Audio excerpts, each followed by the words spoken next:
ल सम्पूर्णलाई म पास्टर वेदान्तको तर्फबाट न्यानो अभिवादन साथै ख्रिस्टीय जयमसी छ र विशेष गरिकन हाम्रो डेभिड भाइको मार्फत खानीसेबुङमा कसरी सेवकाई सुरु भयो त्यसको संक्षिप्तमा तपाईँ अगाडि म सेयर गर्नु लागिरहेको छु।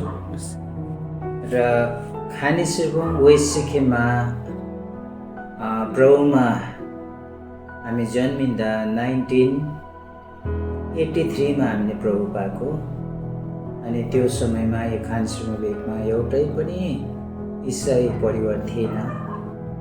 र सुरुको दिनमा जब हामी ख्रिस्टलाई पायौँ र यो खानीसेबुङ धेरै सताउटहरू आयो, खेदो आयो, निन्दा आयो र सुसमाचार हामीले प्रचार गर्दा हामीभन्दा सिनियरहरूलाई कुकुरले पनि खेद्यो यही खानीसेबुङमा। र यसरी नै खानीसेबुङमा प्रभुको काम बढ्दै गयो।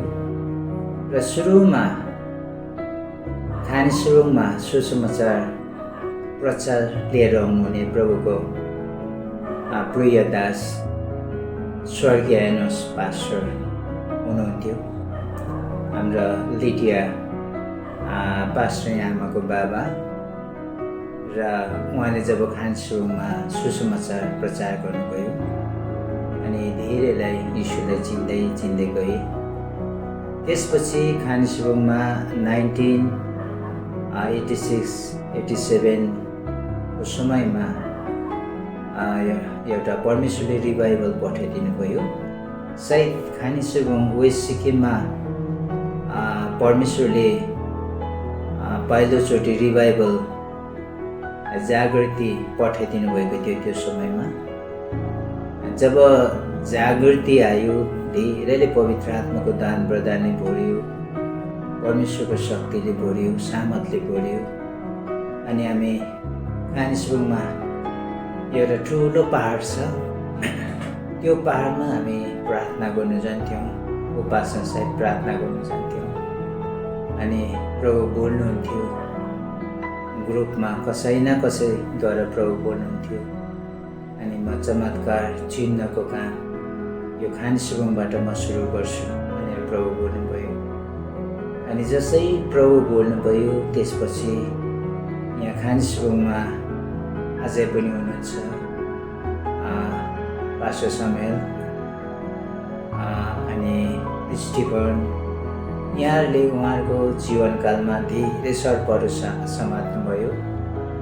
अनि सर्पहरू समात्दाखेरि सर्पले ठुङ्ग्यो पनि, तर केही पनि विष लागेन। अनि जब हाम्रो पास्टर समेललाई दुईवटा हातले एकैचोटि दुईवटा साँप पक्रिँदाखेरि उहाँको हातमा ठुङ्गिदियो, तर केही पनि विष लागेन। त्यो समयमा स्वर्गीय एनोस पास्टर हुनुहुन्थ्यो। जब उहाँले प्रार्थना गर्दा चाहिँ नि एकदमै यो एउटा विष निस्केर गयो, तर ठुङ्ने मान्छेलाई केही पनि हानि गर्न सकेन। अनि धेरै मण्डलीमा अझै विश्वासहरू बढेर गयो। अनि यहाँ खानीसेबुङकै एल्डर हुनुहुन्छ स्टिफन, उहाँले आफ्नो जीवनकालमा जम्मा 37वटा साँपहरू पक्रिनु गयो। अनि यसरी नै धेरै साँपहरू पक्रे, कतिलाई ठुङ्गे। एकजना हाम्रो जोनाथन हुनुहुन्थ्यो, उहाँ पनि बितेर जानुभयो। र उहाँलाई ठुङ्गेको त मेरो जीवनमा मैले लाइभ देखेँ।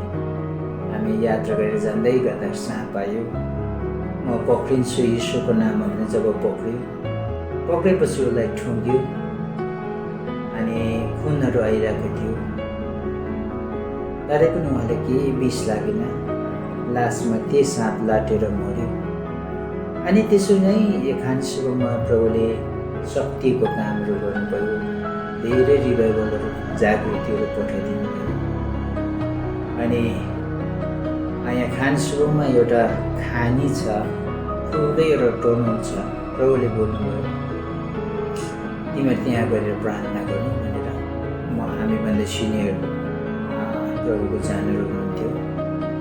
अनि प्रभु बोलेर त्यहाँ जानुभयो।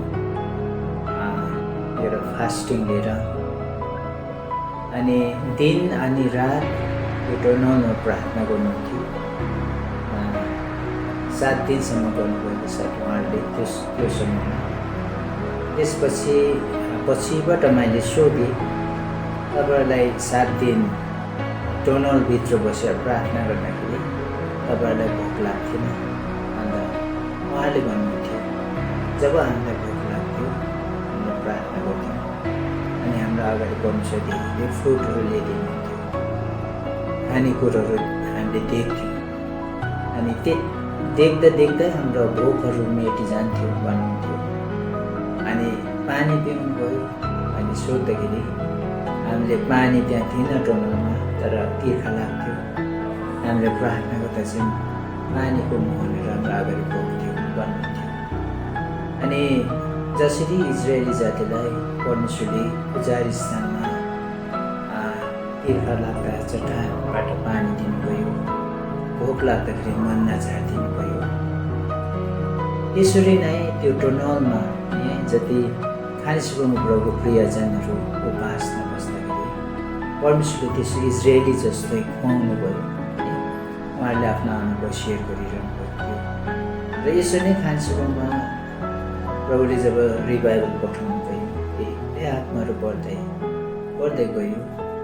अहिले प्रभुको अनुग्रहले खानिसकेमा एउटा जिपिओभित्र मात्रै 80% एबभ एउटा इसाई परिवार बनेको छ र यहाँ यो भेगबाट प्रभुले धेरै काम गर्नेहरू एउटा फिल्डमा निकाल्नु भएको छ र प्रभुले हटाइरहनु भएको छ। अनि सबैको प्रार्थनाको प्रत्युत्तरमा अहिले हाम्रो खानिसकेमा भेगमा प्रभुले धेरै काम गरिरहनु भएको छ र सबैको प्रार्थना र परमेश्वरको बोलावट र परमेश्वरको वरदानले गर्दाखेरि विभिन्न राज्यमा विभिन्न स्थानमा गएर सेवकै गर्ने परमेश्वरले यो अवसरहरू दिइरहनु भएको छ। र विशेष गरिकन मैले भन्दै गर्दा खानिसकेको धेरै साक्षीहरू प्रभुले है डरलाग्दो साक्षीहरू दिनुभएको छ, अचम्मको कार्यहरू गर्नुभएको छ।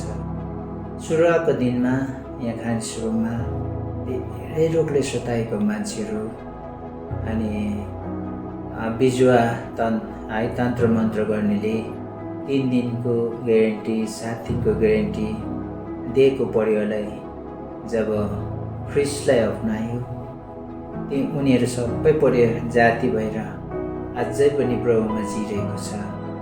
र यसो नै सुरुवातको दिनमा प्रभुले धेरै आश्चर्यकरमा है एउटा मेरिकलको काम, एउटा जागृति बढाएर यस भेगमा प्रभुले कार्य गर्नुभयो र अझै पनि त्यो कार्य परमेश्वरले गर्नु चाहनुहुन्छ, विभिन्न माध्यमद्वारा गरिरहनु भएको छ। र विशेष गरिकन तपाईँहरूले वृत्तान्त भन्नुपर्दाखेरि यो साक्षीहरू धेरै लाम्बिनु पनि सक्छ, तर तपाईँलाई संक्षिप्तमा अलिकति खानिसकेको हाम्रो वेस्ट सिक्किम खानिसकेको परिचयमा तपाईँहरूको अगाडि राखेको यो कसरी खानिसकेमा सुरु भयो, कसरी सतर्क भयो अनि कसरी प्रभुले काम गर्नुभयो, त्यसको एकदमै संक्षिप्त तपाईँको बिचमा राखेको छु। र आउँदै दिनमा प्रभुले मौका दिनुभयो र प्रभुले समय दिनुभयो भने अझै वृत्तान्त रूपमा सेयर गर्न सकौँ भन्ने म प्रार्थना गर्दै मेरो छोटो साक्षीलाई तपाईँहरूको बिचमा म यतिमै राख्न चाहन्छु। धन्यवाद।